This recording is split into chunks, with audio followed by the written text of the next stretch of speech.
വാദങ്ങൾക്കും പ്രതിഷേധങ്ങൾക്കുമൊക്കെ ഇടയിൽ നെയ്യാറ്റിൻകര ഗോപന്റെ മൃതദേഹം ആംബുലൻസിൽ കയറ്റി തിരുവനന്തപുരം മെഡിക്കൽ കോളേജിലേക്ക് പോസ്റ്റ്മോർട്ടത്തിനായി കൊണ്ടുപോയിരിക്കുകയാണ് എന്നുള്ളതാണ് ഏറ്റവും സുപ്രധാന വിവരം. ഇതുമായി ബന്ധപ്പെട്ട് മറ്റ് ആരുടെയെങ്കിലും പ്രതികരണം, പ്രത്യേകിച്ച് കുടുംബാംഗങ്ങളുടെ ബന്ധുക്കളുടെ പ്രതികരണമൊന്നും ഇന്ന് ലഭ്യമായിട്ടില്ല. അവർ പ്രതികരിക്കുമോ എന്നുള്ള കാര്യമാണ് ഇനി നോക്കുന്നത്. ഗോപാൽ, ആരുടെയെങ്കിലും പ്രതികരണം ലഭിക്കാനുള്ള സാധ്യതയുണ്ടോ? പോലീസ് സന്നാഹം ഇപ്പോഴും അവിടെ തന്നെ തുടരുകയാണോ?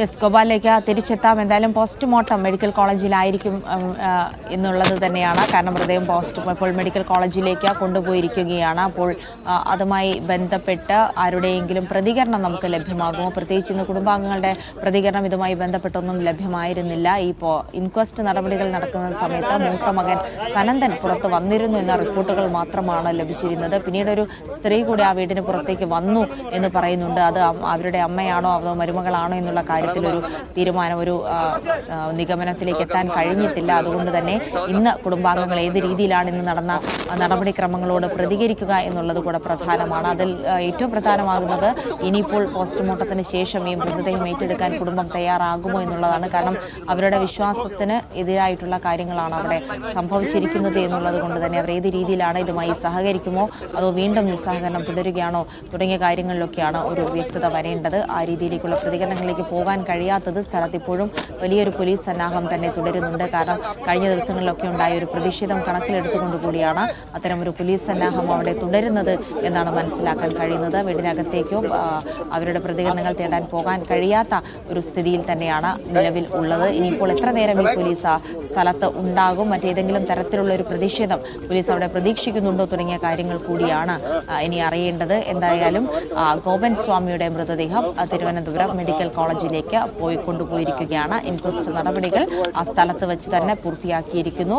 അരയ്ക്ക് കീഴെ അഴുകിയ നിലയിലാണ് മൃതദേഹം. മുകളിലേക്ക് മറ്റ് കേടുപാടുകളൊന്നും പറ്റിയിട്ടില്ല എന്നുള്ള വിവരങ്ങൾ കൂടിയാണ് ലഭ്യമാകുന്നത്. പോസ്റ്റ്മോർട്ടം നടപടികൾക്ക് ശേഷം വളരെ പെട്ടെന്ന് തന്നെ മറ്റ് കാര്യങ്ങളിലേക്ക് മരണവുമായി ബന്ധപ്പെട്ട വിവരങ്ങൾ ലഭിക്കാനിടയില്ല. കുറച്ചുകൂടെ സമയമെടുത്ത ശേഷമായിരിക്കും പ്രത്യേകിച്ച് ആന്തരികാവയവങ്ങളുടെ രാസപരിശോധനയൊക്കെ പൂർത്തിയാക്കേണ്ടതുണ്ട്. അങ്ങനെയാണെങ്കിൽ അതിന് കുറച്ചുകൂടെ ഒരാഴ്ചയോളം സമയമെടുക്കുമെന്ന് തന്നെയാണ് ഫോറൻസിക് സർജൻ ഷേർലി വാസു നേരത്തെ മീഡിയ വണ്ണിനോട് പ്രതികരിച്ചത്. അങ്ങനെയാണെങ്കിൽ അതുമായി ബന്ധപ്പെട്ടുള്ള കാര്യങ്ങളൊക്കെയാണ് ഇനി നമുക്ക് അറിയേണ്ടത്. ഇനിയിപ്പോൾ അവിടെ ഏതെങ്കിലും തരത്തിലുള്ള പ്രതികരണം, അത് പോലീസിന്റെയോ മറ്റാരുടെയെങ്കിലും പ്രതികരണം ലഭ്യമാകുമോ എന്നാണ് നോക്കുന്നത്. യെസ്, അവിടെ ഒരു പോലീസ് സംഘം ഒരുപക്ഷെ മാധ്യമങ്ങളോട് പ്രതികരിച്ചേക്കുമെന്ന് തന്നെ പ്രതീക്ഷിക്കുകയാണ്. ഇന്ന് നടന്ന കാര്യങ്ങളെക്കുറിച്ച് കുടുംബം അതുമായി സഹകരിച്ചോ തുടങ്ങിയ കാര്യങ്ങളൊക്കെയാണ് പ്രധാനമായും അറിയേണ്ടത്. ആ കാര്യങ്ങളൊക്കെ ഒരു പോലീസ് കൂടുതൽ വിദഗ്ധ പരിശോധനയ്ക്ക് ശേഷം ബാക്കി കാര്യങ്ങൾ പോലീസ് അറിയിക്കുന്നതായിരിക്കും.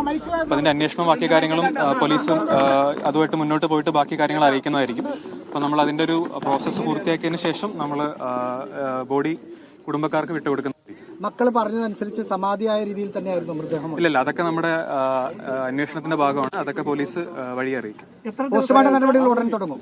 പോസ്റ്റ്മോർട്ടം നടപടികൾ നമ്മൾ ചെയ്യും. അതിനുശേഷം നമ്മൾ ബോഡി വീട്ടുകാർക്ക് വിട്ടുകൊടുക്കും. മൃതദേഹം തീർത്തും ജീർണിച്ച അവസ്ഥയിലായിരുന്നു? ഇല്ല, അതൊക്കെ നമ്മൾ അന്വേഷണത്തിന്റെ ഭാഗമാണ്. അതൊക്കെ പോലീസ് അവരുടെ റിപ്പോർട്ടിന്റെ ഭാഗമാണ്. അതൊക്കെ അവർ അന്വേഷണത്തിന് ശേഷം അറിയിക്കുന്നത്. വീട്ടുകാരുടെ കൂടി സഹകരണത്തോടെ ആയിരുന്നു സ്ലാബ് പൊളിക്കൽ നടപടി? വീട്ടുകാരോട് നമ്മൾ സംസാരിച്ചിരുന്നു. നമ്മൾ അതിന് മുന്നേ സംസാരിച്ചിരുന്നു, അതിനുശേഷം സംസാരിച്ചിരുന്നു. ഞാനും ഡിവൈഎസ്പി ഉണ്ടായിരുന്നു. നമ്മൾ അവരെ കാര്യങ്ങളൊക്കെ പറഞ്ഞ് മനസ്സിലാക്കിയിട്ടുണ്ട്.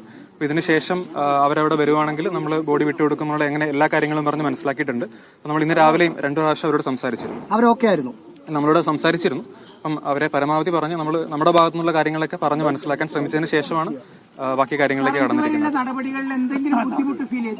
ഇല്ല, ബുദ്ധിമുട്ടൊന്നുമില്ല. എല്ലാം നിയമപരമായിട്ടായിരുന്നു. പോലീസ് ഇന്ന് എല്ലാവിധ സജ്ജീകരണങ്ങളും ഇവിടെ ചെയ്തിട്ടുണ്ടായിരുന്നു. അപ്പം നമ്മുടെ ജില്ലാ ഭരണകൂടത്തിന്റെ ഭാഗത്തു നിന്നാണെങ്കിലും എല്ലാം ഇന്ന് നിയമപ്രകാരം തന്നെയാണ് ചെയ്തത്. മറ്റ് ബുദ്ധിമുട്ടുള്ള കാര്യങ്ങളൊന്നും ഉണ്ടായിട്ടില്ല. അടുത്ത കേസ് പരിഗണിക്കുന്നതിന് മുമ്പ് നമുക്കൊരു പ്രാഥമികമായിട്ടുള്ള ഒപ്പീനിയൻ കൊടുക്കാൻ വേണ്ടി സാധിക്കുമെന്നാണ് അല്ലേ നിഗമനം? അത് പോലീസ് അറിയിക്കും. അത് അന്വേഷണമായിട്ട് പോലീസ് മുന്നോട്ട് പോയിട്ട് ബാക്കി കാര്യങ്ങൾ പോലീസ് അറിയിക്കുന്നതായിരിക്കും. Thank you. സബ് കളക്ടറാണ് മാധ്യമങ്ങളോട് പ്രതികരിച്ചത്. കുടുംബാംഗങ്ങളെ കാര്യങ്ങളൊക്കെ പറഞ്ഞ് ബോധ്യപ്പെടുത്താൻ കഴിഞ്ഞു. അവർ പൂർണ്ണമായി സഹകരിച്ചിട്ടില്ല എന്നാണ് അദ്ദേഹത്തിന്റെ വാക്കുകളിൽ നിന്ന് മനസ്സിലാകുന്നത്. മറ്റ് മൃതദേഹവുമായി ബന്ധപ്പെട്ട ചോദ്യങ്ങൾക്ക് അതൊക്കെ പോലീസിന്റെ റിപ്പോർട്ടിൽ ഉൾപ്പെടുന്നതാണ്. അവർ അതുമായി ബന്ധപ്പെട്ട് അവർ തന്നെ അതിലൊരു പ്രതികരണം നടത്തും, അല്ലെങ്കിൽ പോസ്റ്റ്മോർട്ടം റിപ്പോർട്ടിന് ശേഷം മറ്റു കാര്യങ്ങൾ പറയും എന്ന് കൂടിയാണ് ഇന്നിപ്പോൾ സബ് കളക്ടർ അറിയിച്ചിരിക്കുന്നത്. സബ് കളക്ടറുടെ പ്രതികരണമാണ് ഏറ്റവും ഒടുവിലായി ഈ സംഭവവുമായി ബന്ധപ്പെട്ട് ഇപ്പോൾ പുറത്തു വന്നിരിക്കുന്നത്.